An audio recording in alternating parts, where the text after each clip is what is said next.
This is Cold Start. There's a lot of things people do to spend their free time or their energy channeling it towards some activity. Of course, for most of us, it's cars, automobiles, things related to motorsports and just getting out for a drive. But there's other things in life that are sort of like this too. And one of those pursuits, not unlike motorsports, that people have spent an awful lot of time and energy on is art. And I mean that in the broad sense. Art. I mean, cars can be art, but I mean art more broadly. And a few famous people had something to say about it. You know, Picasso is a famous artist that a lot of people have heard of. He said that art washes away from the soul the dust of everyday life. And I'd say for a lot of us, that's the reason we get out in our cars, is to go out and have an experience and kind of live our fullest life or have an experience that we hadn't thought about before. And there's another guy named Bertolt Brecht, and he said, art is not a mirror held up to reality, but a hammer with which to shape it. And if I think about the things that we do to our cars, the styling, the colors, cars have become art, legit. And there are things that they call art cars. And I feel like this is a whole area that's worth exploration. Of course, you as a BMW fanatic might have something to say about it, given BMW's really important role in the history of art cars. It's a survey I thought that would be great for us to talk about and people might be interested in. Yeah, I mean, whenever you think about art cars, the BMW cars are going to pop up. And BMW is celebrating 50 years this year of its art car lineup. So they started back in 1975.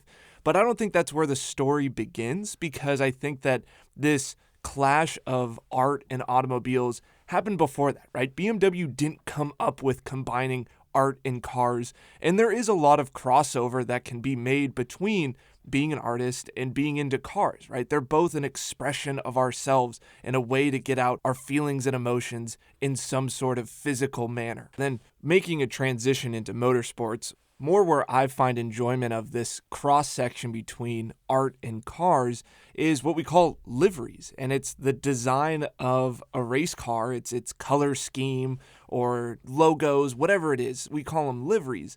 And liveries, in my mind, has always been this cross-section of art and motorsport. And there's famous liveries throughout the years.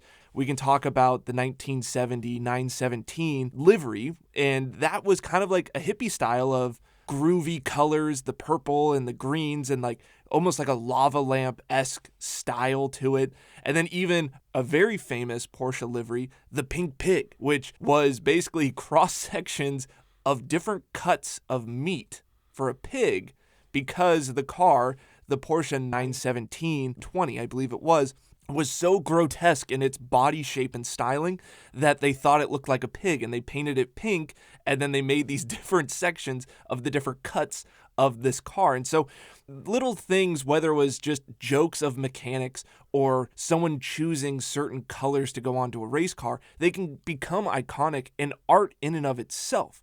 But I think the transition we want to make here is legitimate artists who have nothing to do with automobiles, that their artwork or anything like that predating when they got involved in quote unquote the art car project. It was really neat to see this cross section of taking these somewhat famous artists of the time and then directly relating them to motorsport. And I think that's what BMW did so successfully with their art cars and why they stand out so much so comparative to some of these other examples. It's that crossover, I think, that makes it really interesting, right? You take somebody who's well known for something that they do, in this case, they're artists, they're painters or sculptors or whatever they are, and you bring them into this other world to apply their trade, right? Apply their art to something that we don't think of necessarily as being related to that. And at one point in time, this was a new idea. We know that this has been around for 50 years now, but when this was first introduced, it was sort of a novel concept. And if you look at some of the artists who were involved, there were a few that did have overlap with cars in their art. But then you look at some of the new designs that were developed, and I think BMW really leading the way here, for example, with the artist Alexander Calder. Now, that guy was really well known for being a sculptor and working on these things they called kinetic sculptures or mobiles. And they were moving pieces that would sort of float in the air and create different designs depending on the currents. And Alexander Calder was commissioned by a French race driver to come and paint his Batmobile, his BMW 3.0 CSL, back in 1975 for the 24-hour of Le Mans race. So this car that Hervé Paulin, the race driver, commissioned Calder to be involved with became the first of what we now know as the BMW art cars. Right. So this is number one. And so it started back in 1975. And I think me doing history, even as a BMW nut, like I was surprised by some of the things that I learned going back and reading the history of the art cars. And in the beginning, it was not BMW's idea. Like BMW even admitted, like had nothing to do with their PR department, marketing, nothing. So this French race car driver, he just had this idea of, I want to go grab an artist and he's going to design my livery for my race car when I go race at the 24 Hours of Le Mans. And so this first initial car that was created was kind of just out of the blue. And BMW really didn't know the effect that it was going to have. And so this first car that was designed, the way that it went about was the artist took a model of the 3.0 CSL race car and he hand painted the model. Like a scale model? Like a scale model, like a little clay model. I don't know if it was a 1/24th scale, probably wasn't a 1/64th, or maybe it was a 1/18th scale, right? But like a little version of the car, big enough to be able to hand paint it, show the details necessary. What was interesting for me to learn was even these early generation, the first 3 art cars that came out, and we'll get into those other 2 as well, but the first 3 that came out weren't actually hand painted by the artist. The artist would hand paint a model, and then they would give that to the BMW paint specialist, who he then would actually apply the design to the race car. Because if we think about this, back in the old days, back in the 1970s, when race cars had liveries and these designs on them, they were hand painted. I mean, in a sense, they were already art, even though the painters of these race cars were not considered quote unquote artists. Everything was hand painted. All the logos were hand painted. The stickers that we think about nowadays are like wraps for liveries for modern day race cars. That didn't really exist back then. And so with these artists being involved in designing these cars, they would still hand over the actual final process to the guy that was the expert in doing so. It's really easy to lose sight of the importance of this and how this was novel. If you look back at racing from the 40s, 50s, 60s, the race cars were pretty plain. Like, if anything, they maybe had a big circle on it with a number so that you could identify one car from another. And then largely they were a solid color. And the way you'd tell one team from another is there's the silver cars. Oh, those are the silver arrows of Mercedes-Benz. Oh, you have the red car. That must obviously be the Ferrari. Oh, there's the dark green car. Well, that must obviously be the British make in this race, right? So you had that way of identifying cars. And it was really new for this French driver to say, let's do something a little bit wilder with the paint and the design on this car. The designs of race cars took a real turn at this point in time. If you've looked at any famous motorsports art and you see those famous liveries that are so catchy, the Martini livery with the blue and red lines, the Rothmans livery and the blue background with the white, those kinds of things, the John Player special livery with the black and gold, all of that came from this idea that we can bring color and style and different shapes and designs into the way we paint the cars, the way we make them identifiable and unique from one another out on the racetrack.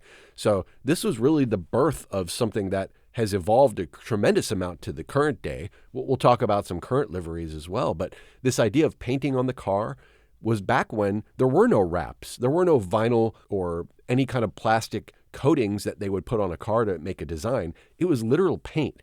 And there were people whose job it was to paint these cars like literally every race. I know a person who her dad was a sprayer, like literally a paint sprayer. That was his job for the Williams Formula One team back in the 70s. After every race, every time they go run the car, they'd bring it back in and repaint it and reapply the graphics and the logos because maybe it took some damage or got dirty and they wanted to put on the best show for their car. They wanted to have their team put their best foot forward and have their cars look pristine. So they were constantly painting and repainting these cars, which when they were all white or all silver or whatever, no big deal. But now you start to bring in intricate designs and colors and things that people weren't used to seeing, and it really took everything to the next level. So 1975, BMW art cars start. Now, the reception from the crowd during the 1975 24 Hours of Le Mans of seeing this very, very colorful number 93 car out there was really strong. And BMW was like, cool, we might have something here of people are paying attention to our cars. They're talking about it. They're talking about BMW. This is awesome. And so when they went into the 1976 season, they decided to do another one. And now BMW actually getting involved, finding an artist, and wanting to do basically another special edition livery for the 1976 24 Hours of Le Mans. Now we're kind of seeing a consistency here of them creating these cars for the 24 Hours of Le Mans, a very marquee race in the circuit. The world's eyes is on that race, and so coming out with these really cool design cars was a good thing for BMW. So now car number 2 in the art car lineup was done by Frank Stella. Now this car, in contrast to the first art car, not a lot of colors. So the first art car, very colorful, very primary colors, very gorgeous design. Frank Stella decided to take a very alternative approach to creating an art car. In his mindset, he thought about the engineering and mathematics that goes into designing race cars and their aerodynamics and stuff like that. He essentially made the car look like graph paper, and it was this very unique black and white design and some interesting lines and loops and curvatures and stuff like that. So not as colorful as the year prior, but it actually at this point stood out amongst the field of all the other cars in the 24 Hours of Le Mans, which were all colorful, and now having a black and white car was almost different. And so that design also held a pretty strong substance at the 1976 24 Hours of Le Mans. It was pretty cool with this geometric design. It was pretty different than what we had seen previously. And the artist even said his design was sort of a blueprint that he applied to the whole body of the car. And you can really see that with the flares and the scoops, and just the shape of the car overall is accentuated by these lines and this geometry that you see kind of spread across the grid all over the car on the number 21. Yeah, so we have two really strong art cars. I mean, I think we both can agree that the 93 and the 21 are iconic designs. I mean, if you saw these cars, you still think that they look gorgeous. They're really cool. If you would want a model car of these cars. So what do you do after 1975, 1976? Of course, BMW is going to make another one for 1977, but how do you beat these first two designs? And you're talking about 3.0 CSL, right? These are famously called the Batmobile, the cars with the giant sort of extended front air dam and the swept back spoiler on the back and all these extra scoops and flares and things. And it was a pretty extreme looking car. So what are they going to do next? The car itself for racing was already a phenomenal car. So adding this extra little flavor of art on top of it, I mean, you could have a blank canvas white 3.0 CSL, quote unquote, Batmobile race car sitting in a museum, and people would be like, that's art. So this combination of this really glorious era of BMW and motorsport, as well as this awesome connection to artwork, is really cool. So for the third art car, 3 years in a row, so 1977 is car number 3, once again for the 24 Hours of Le Mans, they decided to get another artist involved, and this time it was Roy Lichtenstein. And once again, these 3 artists have nothing to do with the automotive industry prior to them getting involved in these projects. And that's what's so cool, is it's combining these two big different worlds together in one. Now, the Roy Lichtenstein, we no longer have the 3.0 CSL, but we do have a 320 turbo. And this thing equally as crazy, the front air dam, the boxed fenders, the big wing on the rear end, it looks sick, right? It's like silhouette racer to a T. Now, the Roy Lichtenstein car, equally as cool. What do you think? We were just talking about long tail cars on one of our recent episodes, and this is a really good example of that, where you take the spoiler on the back and then you kind of just stretch it out a little further and a little higher for the aero and the downforce you get in the back. And from the side, you can just start to see the silhouette of what the modern 3 Series starts to look like. You can really see an E30 starting to emerge out of the shape of this car. And of course, they got it set up on these deep dish wheels, the BBSs that just look so era-specific and motorsport. It's just a cool look. And of course, Roy Lichtenstein was famous for his comic book style art with all the dots and things sort of zoomed in all the way, like you're looking at a picture that was printed in a halftone, like in the newspaper or something, along with these sort of stripes and lines and yellow colorful sections along with all the black dots, and just made for this really kinetic, interesting look. And it was unmistakably Roy Lichtenstein's design when you look at this car, but it still had that flow and the look of aggression like the race car did. It worked really well. I think this is a third home run all in a row that BMW hit with their art car program. Yeah, absolutely. And once again, the Roy Lichtenstein car was also developed in the manner of he painted a model to show his artwork and what he wanted to design.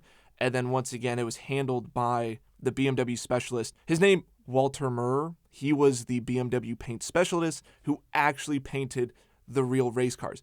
And once again, keep this in mind. All three of these cars, which are in a sense art pieces and should belong in museums, and they're gorgeous to look at, they were raced. They were created, they were designed, created, and painted, and then went and raced for 24 hours. Now, the Roy Lichtenstein car actually was a successful car. In 1977, it was first in class and finished 9th overall. So not only are BMW creating good PR, good marketing, like really cool cars, they're also still dominating on the track, which like makes these cars that much cooler, that they were painted. They're these one-off, unbelievable works of art, but they're still hitting the track. There was no exhibit of art cars at this point, right? This was just people taking cool-looking cars out on the track, and they became really successful with this one. It was really a cool way to highlight what the BMW factory was able to create out of their motorsports program, and also bring this other angle to this really striking-looking car that was now successful in motorsports. Now, as we move on to car number 4 in the art car lineup, this is where a lot of things change in terms of how art cars were produced, I think is the best way to put it. So car number 4, they did skip a year, so they didn't do a car in 1978, but they did go back to doing an art car for, once again, the 24 Hours of Le Mans in 1979. Now, this is probably the most famous art car in the BMW lineup.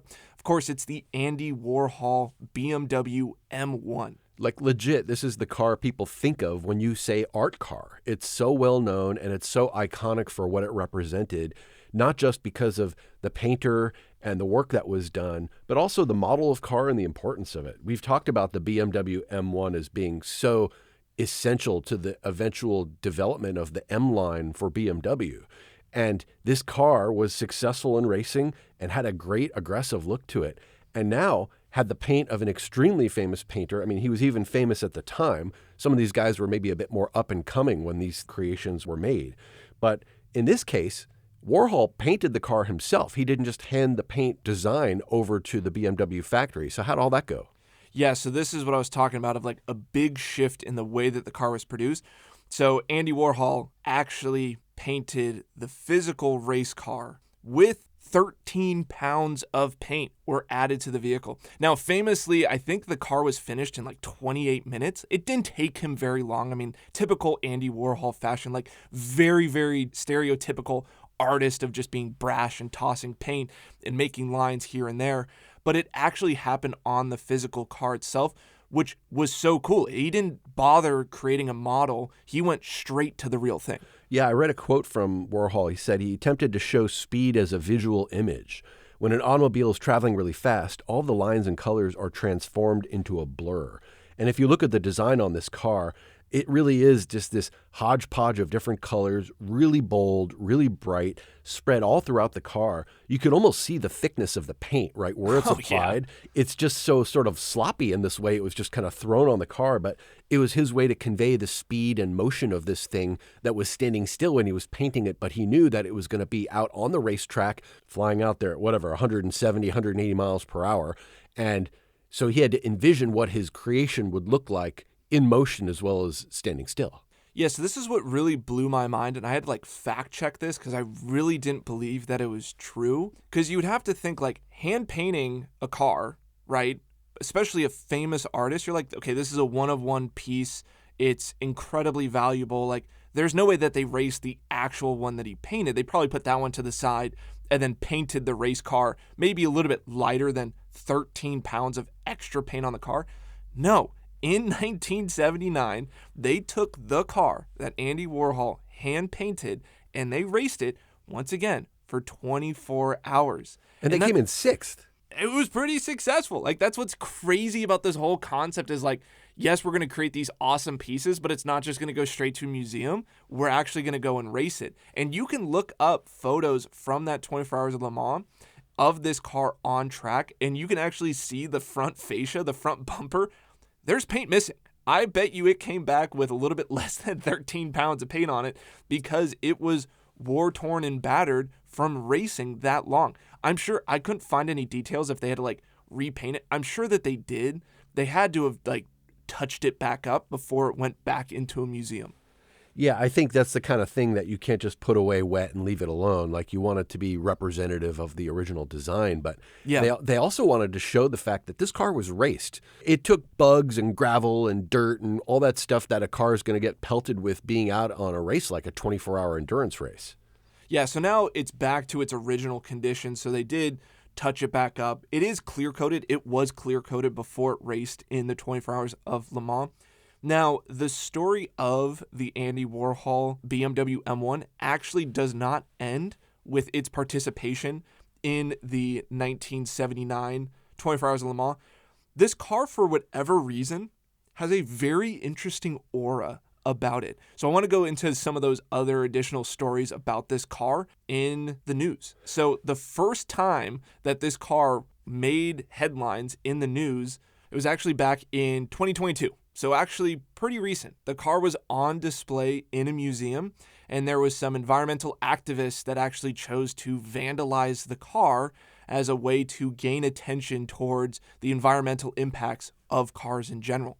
And so they tossed a bunch of flour onto the original car and attempted to glue themselves to it.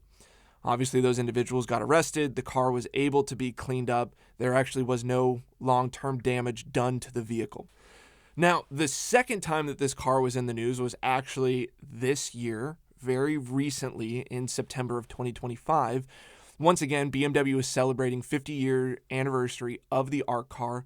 So their very famous ARC cars, especially all the M race cars, were doing a tour. They were going to Monterey Car Week, and they were on their way to go to Washington, D.C. to be on display for a handful of days or whatever it was for an art exhibit. Now, unfortunately, while they were trying to unload the Andy Warhol M1 in Washington, D.C., I don't know the total details of what actually occurred, but an individual unfortunately lost their lives trying to unload the car from the trailer. Oof. So once again, kind of a really weird aura around this car of it being so incredibly famous because of Andy Warhol painting it, it being the first hand-painted art car for BMW, being raced at Le Mans, and then oddly enough being involved in these like really weird headlines. Kind of a weird aura about this car, but still a really, really cool car nonetheless. I guess it was kind of interesting. He did use proper, what was considered automotive paint for doing this. There's a famous picture of him painting the front bumper, and you can kind of see on it says auto acryl, which was a kind of paint that they made for cars. So it wasn't like they tried to use something that was completely inappropriate for the vehicle. They were using materials that were normally used, just not these colors and not in the design anybody had seen before. Yeah, and so Andy Warhol hand painting the car kind of set a precedent after this of people then starting to hand paint the actual BMWs for their art cars. Now, after Andy Warhol's car, number 4, we move on to number 5 and number 6. Now, these cars, in contrast to the previous cars, were not made for the 24 Hours of Le Mans. They actually weren't race cars to begin with. So there was a 1982 art car and a 1986 art car, both of them being 6 Series and hand-painted, but just street cars. These cars were hand-painted and then put into museums. BMW continuing their legacy of creating art cars, but not the ones that I necessarily want to talk about because, 1, they're not M cars, 2, they're not race cars. It was a weird time for BMW art car. They are cool looking. Like if you look at the 1982 car, this is the Ernst Fuchs car. It's got these, what look like flames kind of shooting down the front of the hood and the sides of the car. It's the kind of thing that gives it that sense of motion, which people are going for. This model of car was very pointy and it was known as the Shark, right? This is the E24 or something like that. Yeah, E24 chassis. E24, yeah. So a really kind of pointy and angled sort of a car. Definitely an outgrowth of the Batmobile style vehicles that we were seeing racing in the early and mid 70s. In the Fuchs car, you have this sort of dark background. I think it was a black car that had these red kind of flames shooting down the front. And it was called the Firefox on a Hare Hunt. So that was sort of the influence for it. The 86 car was very different and a different style artist. This is Robert Rauschenberg, and he painted what looked more like a photorealistic, maybe old style of Italian art on the car. It was black and white. It looked like maybe something out of the Renaissance, these sort of like people laying in a, I don't even know what I call this. It's not that exciting. Once again, BMW kind of fell off for art car number 5 and 6. The reason why we're including them is just because if we talked only about the M cars or only about the race cars, you'd be confused of they skip numbers of like, wait, what happened to 5, 6? What happened to 9, 10, 11? All those numbers. There was a lot of street cars that BMW did as art cars. For me, and I think a lot of enthusiasts, they don't hit as hard, so we'll stick more to the race cars. So back in 1989, art car number 7 and 8, they got back to race cars. Now, once again, like Andy Warhol did, car number 7 and car number 8 were hand-painted. Now, BMW hadn't done art cars for a while, and they're like, we want to get back into it. So they commissioned 2 artists. Now, these 2 artists were from Australia. They were 2 Australian artists. They wanted one artist to represent kind of the history of Australian art, more about those native to Australia. And then the other artist was going to work on more of the future of Australia, or like the more modernism of Australian art. And so those 2 artists were Michael Nelson and more famously, the Ken Dunn. So the Ken Dunn E30 M3 is one of the more famous art cars. I mean, it's just so vibrant in its colors. It just looks so iconic. It definitely outshined the Nelson BMW, but those 2 cars, they did travel together because they were in pairs, representing, once again, those different styles of Australian art. Now, these cars, yes, they were hand-painted. Yes, they were put on actual race cars. They were BMW E30 M3 Group A race cars, but they were never raced on track with the liveries or with the paint jobs on them. They did race the year previous, they got retired, and then they were given to the artists to hand paint from there.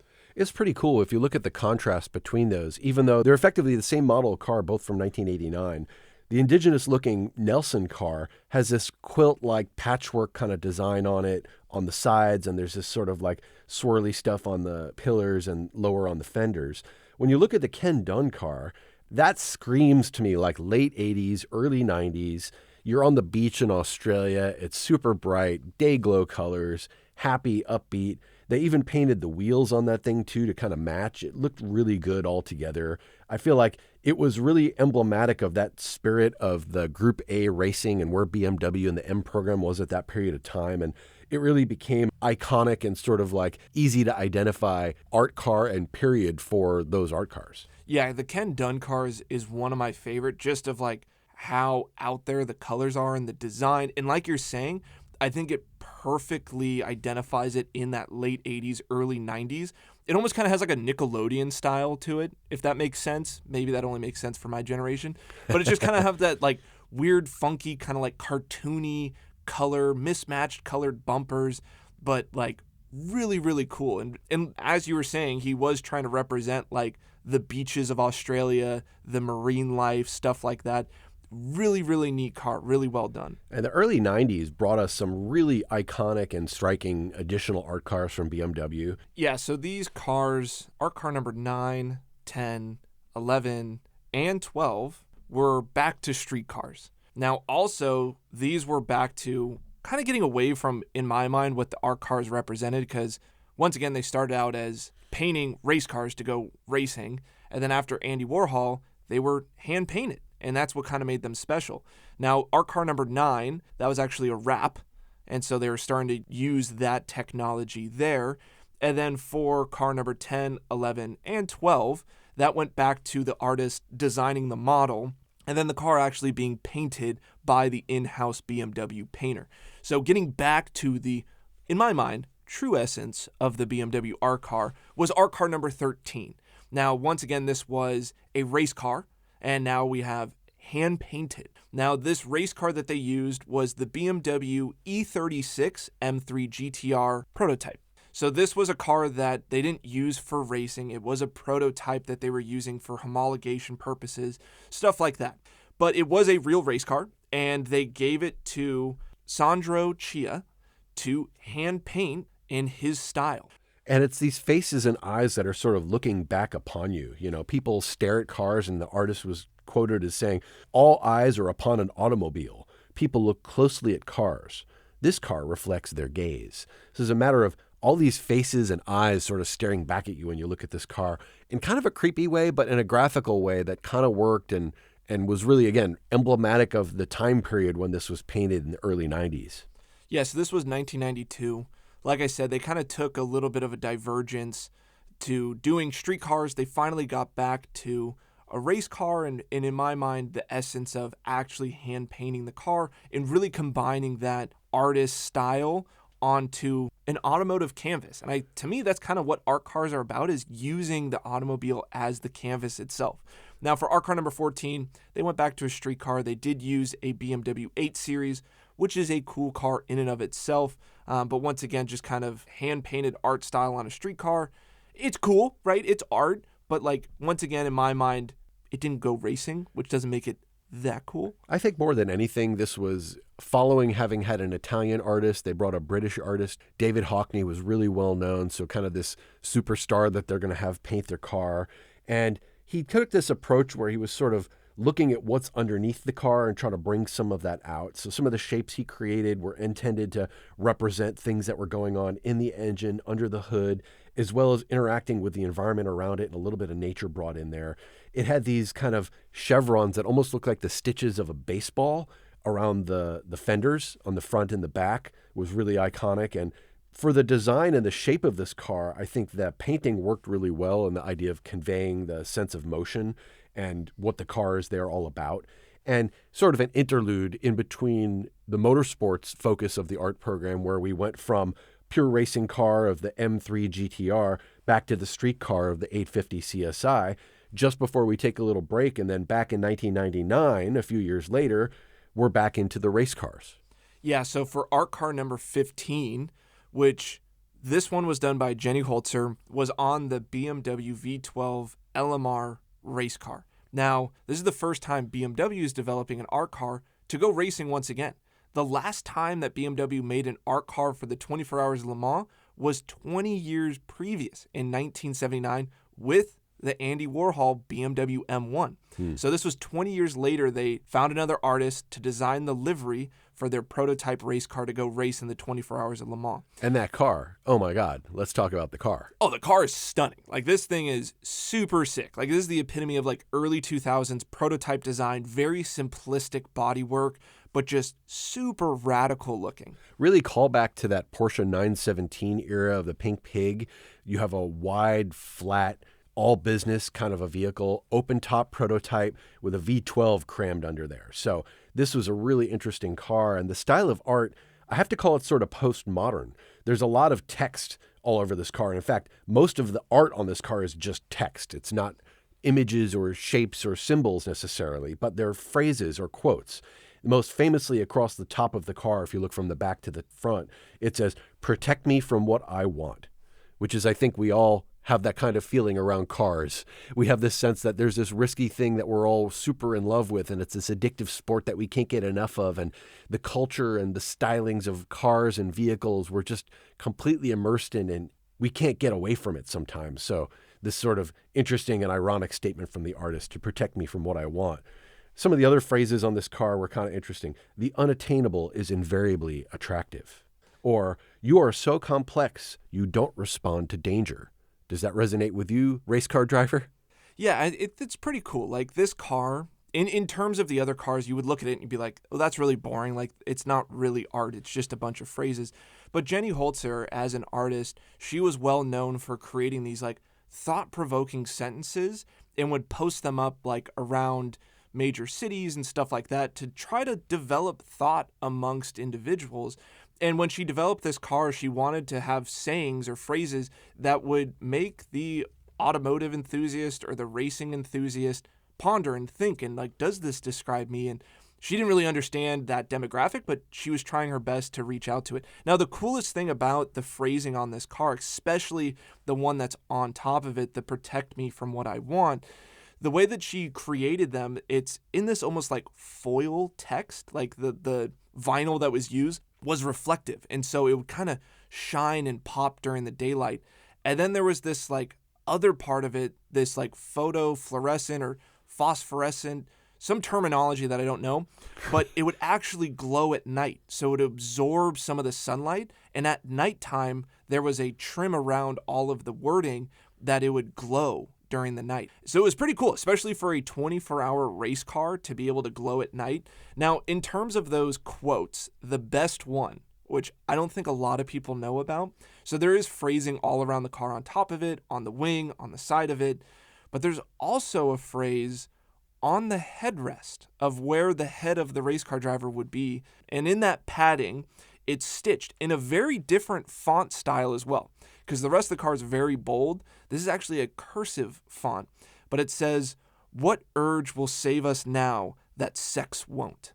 Wow. And I'm like, all right, this is pretty cool. Like, if we think about like race cars and race car drivers, and like, what is that image of like these playboys, these rich individuals going out racing back in the early days, you know, risking their lives for the entertainment and for the joy of going out and being in race cars. It's kind of cool, right? It's edgy. Like, race cars used to be edgy. Race car drivers used to be edgy. We got a little bit of that taste back on this car. Some of the other quotes on that car: lack of charisma can be fatal, and monomania is a prerequisite of success. So we know what we're going for with this thing. It's all out. Thought-provoking sentences, which it was cool. So once again, this was probably a car that maybe I looked back on and thinking like, it's a pretty boring art car because some of the other cars are so out there and so colorful and so complex, and this one is really simplistic. But the more you look into it and the artist and like some of the cool attributes of the car, I think it really embodies kind of that early 2000s, very simplistic, very kind of modern art style. It's kind of up there for me. I think it's a really, really cool car. And we got back to awesome race car with some cool art, going out there and actually racing on track for 24 hours at the 24 Hours of Le Mans. Yeah, it was this postmodern style that didn't really resonate with all people because it didn't look arty, I guess, in that way. But the effect of it and the overall design and sort of taking you out of the moment to have this sort of conversation was really interesting. And we saw a couple artists sort of during that era doing this kind of thing, not just Jenny Holzer, but by the likes of Ed Ruscha and others. So I think it was, again, point in time, representative of the kind of art that was being created, but just transferred into automotive world in a way that it just kind of worked. Some of the things that they did later, I'm not sure worked quite as well. They got a little bit into some gimmickry. I think for a few of the cars that they decided to try this on, they decided to go with statement vehicles, prototypes that represented a direction for the company that weren't necessarily their core race car or their core production car. For example, the 2007 instance of this by Olafur Eliasson. This is the BMW H2R, which was a hydrogen power racing prototype.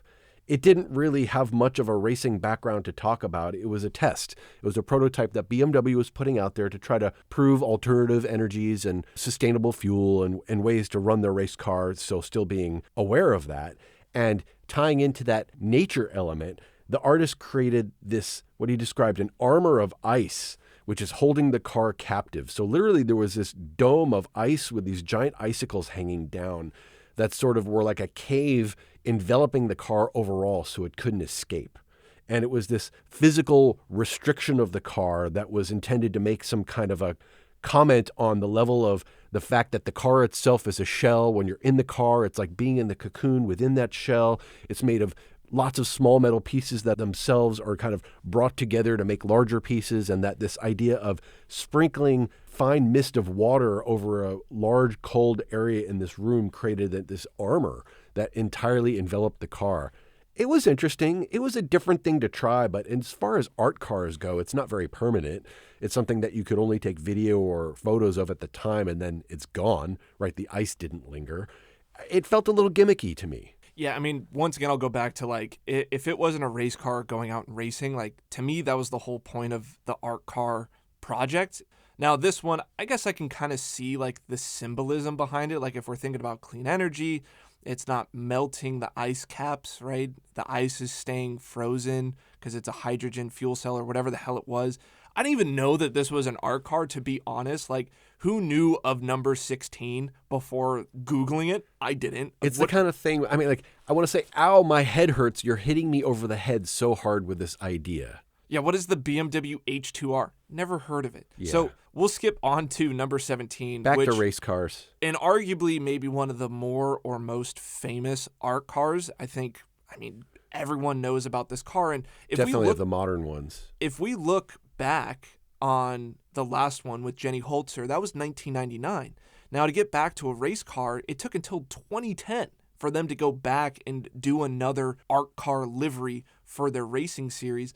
Now, this time they did it with the BMW M3 GT2, which is the E92 chassis. Unbelievable V8 in this race car. Really iconic and badass race car to begin with. It's so wide body. You look at the front of it and you're like, wait, is that real or is this kind of a caricature of the car? It just seems so stretched and wider than the production car, but that's by design. Yeah, and so really cool race car. And on top of that, developing a really, really sick livery of all of these like streaks of colors and everything like that. Jeff Koons was a part of this art project. And I mean, this livery is incredible. It has everything you want in a race livery. It has this sense of motion, all of this color. He's known for his very like cartoony art style, or doing like his balloon animals, his three-dimensional balloon animal sculptures. Yeah, the balloon dog is his famous one, right? So it's kind of cool to see him take on a different project. Once again, an artist that has nothing to do with the automotive industry, racing or motorsports or anything, but it kind of his rendition of like, how would his art look on a race car in motion? And I think he absolutely nailed it. I do think it's pretty cool that where he was known for creating these shapes out of things that weren't intended to be made out of that, like this giant balloon dog that's actually made out of polished chrome. I really appreciate that they didn't just translate that directly to the car, but he actually came up with an independent design that was new and conveyed this sense of speed. Unlike almost anything else I've seen in terms of painting on a car, it looks like the paint is pushing back down the body of the car because the wind is so fast that it's actually pushing and smearing the paint backward. It has this warp speed. You're traveling light speed through the stars kind of a vibe to it. And it's literally looks fast standing still. No, super cool. And arguably one of the coolest PR stunts done with any art car was with this car in period. For whatever reason, and I don't think anyone really has an answer as to why BMW did this, but they took the Jeff Koons GT2 car and they put it on top of a mountain in Norway. For whatever reason, they had to helicopter this car onto the top of a mountain in Norway to shoot an incredible photo. And I mean, like, the contrast of a race car on a mountain with this really cool, colorful livery with like the colors of nature in the backdrop. Really bizarre is why they did it, but I'm so glad they did. It's one of those things when you look back on it, you're like, I have no idea what motivated this, but I am sure glad that they did it. And back before the days of AI and green screens and like, oh yeah, you could just make it look like a car's on a mountain, they physically put the race car on a mountain. Like, that's super cool. Yeah, that's the art part of this. Like, they're arting really hard when they're doing that kind of thing. They took something hard to accomplish to create it purely for the sense that it creates, the aesthetic quality of it, the overall effect that it brings to humans looking at it. And I think that's super cool. That's what art is about. All right, so now after this banger of the Jeff Koons car, number 17, I think the next two art cars is where BMW really started to lose its way. And maybe art in general started to lose its way of like, what is art? There's a lot of these things where like an idea starts out really good and organic and we ride it for a while and it's starting to lose some steam and we're just trying to bring some new energy to it, some new excitement. You know, the Ice Dome didn't really do it, but then they got back to it with the cool livery and then they put it up on the mountain. So what are we going to do next? How are we going to evolve this idea from something that started in the 1970s to now today in this world of the internet and social media and fast moving everything? What else could they possibly do but bring in a digital angle? So in 2016, they had this artist named Cao Fei who effectively created the augmented reality digital overlay world version of the art car for BMW. And it falls a little short for me, right? Because the effect of it is cool. You could look at the video of somebody on an iPad looking at a car, moving it around, or looking at it in space, and there's this sort of floating neon lines and swirls. It feels really dated now, though. It feels like sort of the earliest examples of, you remember the Xbox Kinect?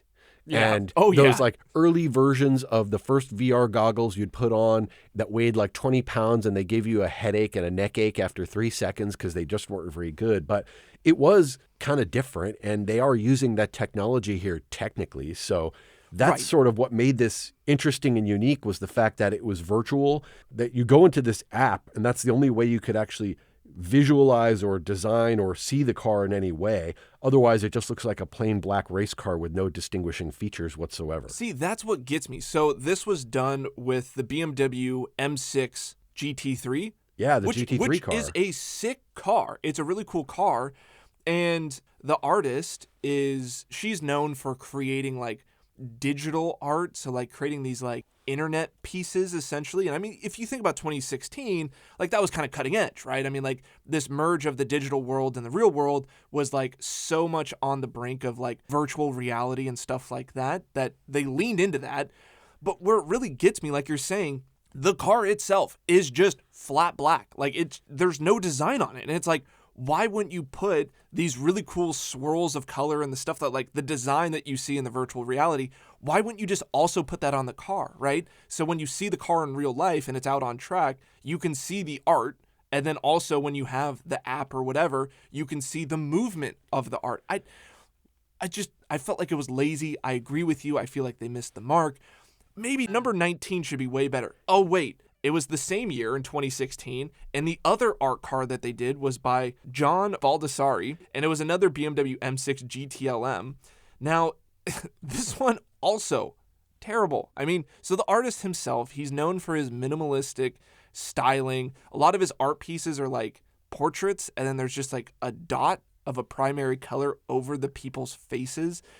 But the car itself that they designed, it's basically just white. There's like primary dots, maybe 3 of them around the car. One side of the car has a photo of the car on it. Maybe you could say something profound about that.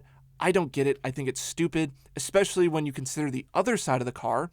Once again, just blank white, and in the most basic font text, it just says fast. And it's just like, I feel like we're missing the mark. Like, we had such cool art cars, and now we're just being lazy. I think art got lazy, too, in 2016. I'm just going to say that as a blanket statement. I think this is an example of where trying too hard just fails. And in the art world, we have all of these sort of self-identified labels for movements within art, right? We talked about postmodernism briefly. We could have talked about pop art with Andy Warhol and Roy Lichtenstein. There's this sense of things that don't look like what we expect. And sometimes they'll call that found object or outsider art, right? People that we don't expect to create something of artistic merit actually wind up falling into that by mistake. Well, this guy identifies as a conceptual artist. So it's sort of like there's this idea behind the art that you need to have explained to you. Otherwise, the art itself doesn't really have much meaning or purpose. And I think the explanation isn't there. It's just a car with a red dot and a green dot and a picture of the car itself on the side of the car. It's sort of meta in a way, but in a way that falls flat. Like there was a joke there and I don't get it. Right. It once again just kind of fallen flat on its face of like, I feel like the last big like iconic art car was back in 2010 of that Jeff Koons E92 GT2 car. And then in 2016, it was just, the digital art, but it was a flat black car, really boring. The other one, not great either. Now, this leaves us with the final art car, number 20. Now, this was done in 2024. It was done with the BMW M Hybrid V8, the LMDH car that raced at the prototype car, right? We all know it. Now, this one was done by Julie Moretu, and her artwork is actually really cool. I looked up some of her other pieces. It's kind of like this like collage style, almost like street arty, like graffiti-esque style. Yeah. And the car itself, obviously it's wrapped. We're in a modern day era where hand painting these cars is just long gone. It's just not going to happen. But it essentially just looks like they took one of her pieces and just like laid it out on this car. And I think it hits really well. Like I guess the only argument I would have about the most recent art car is I would have loved to have seen a hand-painted model version, or like if her style is such like graffiti and spray paint-esque. Like, it would have been so cool if BMW actually gave her like a life-size model, not one of the real race cars, but a life-size model that she actually got to hand spray paint and then take that and create it into the art car. I think that would have been really cool. Like, I think we're losing that aspect of this art car essence of taking an artist and then just giving them the blank canvas of an automobile to create something. Yeah, I think we sort of lost that idea over time. And this was the 20th instance. It was a real opportunity for BMW to say, the 20th one of this that we're going to do, of the history of this, of the importance it had to our company, of the importance it's had to automotive culture overall, what are we going to do? And for it to be a wrap was a little bit of a letdown. I understand with the fact that in racing today, we're trying to minimize the amount of weight we put on a car. And so we're going to use the lightest weight materials we can while still adding graphics to it. This is sort of a mashup in a way that maybe does represent the hybrid technology well, of photographs and grids and spray paint and all this different kind of media. It has a very urban sort of look to it. It looks sort of fast standing still like some of the other designs, but it's also this sort of layers and hodgepodge of different things all combined together that maybe looks a little different every time you see it. So I think to some extent it was a real success in this representing sort of a sense of wonder and imagination and things you could bring together. At the same time, it fell a little flat, and I thought there was an opportunity to maybe harken back to some of the art cars that were done that started this program, this being the 20th one, or maybe bringing some other elements to this. But I'll give it some credit. I think it looks good. I think for the car's design itself, it works well. But it also maybe seems a little less distinct with over time. I'm kind of not sure this one will hold up the same way that the Jeff Koons or the Andy Warhol cars have. Right. And moving forward, I would love to see BMW continue the art car project. I think that there is something very beautiful of this combination of art and motorsport. And I've always looked at like livery and livery designs and how you design the paint scheme of a race car as very artistic. And this very direct relation of taking an artist and having them use a car as a literal blank canvas. I would love to see them get back to the roots a little bit more of finding artists that do hand paintings and like real, like it's weird to say like real art, but like in the essence of like not digital art, not art that's in technology, but like real art that like you can see the texture, you can see the layers, things like that. Like I would love to see them kind of go back to that old school way that Andy Warhol set the precedent for back in 79, that there's actually paint on the car and it's a work of art. And I understand nowadays that car can't go race out on track. Like those dreams are kind of long gone, but to still have that physical car that is actually painted by the artist and then create that into the livery, I think that would hold a lot more weight than going down this path, continually going down this path of the digital art side of stuff. I mean, this could be done by any team, any manufacturer, any organization that decided it's a priority for them. I mean, even our modest little racing club, Flying Husky Racing, decided to make a couple of art cars because we wanted to represent our imagery, what we stood for, our values in a way that we could show out on our cars. And it started out with a Formula 3 car and a BMW M2 CS. We worked with an artist from Montreal who goes by the name of What Is Adam. If you look him up on Instagram, you can see some of his work. We were inspired by a project he did with Aston Martin of Ontario, Toronto, Canada, where we saw this beautiful design he had applied to the Aston. We said, gosh, maybe there's something we can create for our organization, for our club, to put on our cars to give us a unique look and something that feels like the sense of what we want to represent out there on the racetrack. And so we did that. Now, we didn't have him come paint the cars because this was slightly post-COVID and the travel situation across countries was nearly impossible.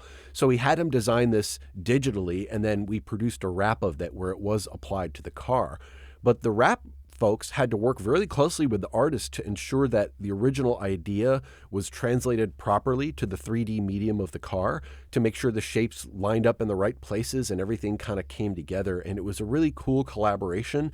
and an awesome project to see it all come together, to the fact that we no longer have the M2 CS. That car has moved on. We removed the wrap from it. We do still have the Formula 3 car, and we produced a print on canvas that we have here in our office, here in the Icebox studio, from What is Adam, representing that livery that we created together, that design, that cool art project. And we get to see that every day, and it reminds us of how we were able to bring our passion, our influence, our spirit into this thing that we're so active with and we want to put on our cars. And that's something anybody out there on the road can do with their own vehicle. You might not want to be rolling around town all the time with this car that you've wrapped or had painted, but think about that. If you have that project car, if you have that way to highlight or identify for your business or the other thing that you care really strongly about, how can you team up with an artist or bring your own art to bear on your vehicle? Create your own art car. Get something out there moving around in the world that you're sharing your aesthetic, your design, and your ideals with other people just by driving around. What a cool thing that is. Well, this has been a great conversation of the intersection of art and cars and racing.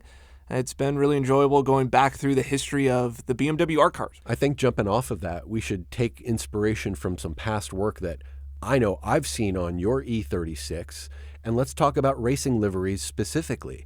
Not just this art world being brought into cars, but how liveries have designed and evolved their design over time and what they bring to racing. You know, it's not just a bunch of sponsor stickers on these cars. Yeah, absolutely. I think a conversation about some of the more famous liveries through the years would be a really exciting episode in the future. So we'll catch you guys on that one. Thanks, Todd. Thanks, Sylas. Thanks for listening. This has been Cold Start.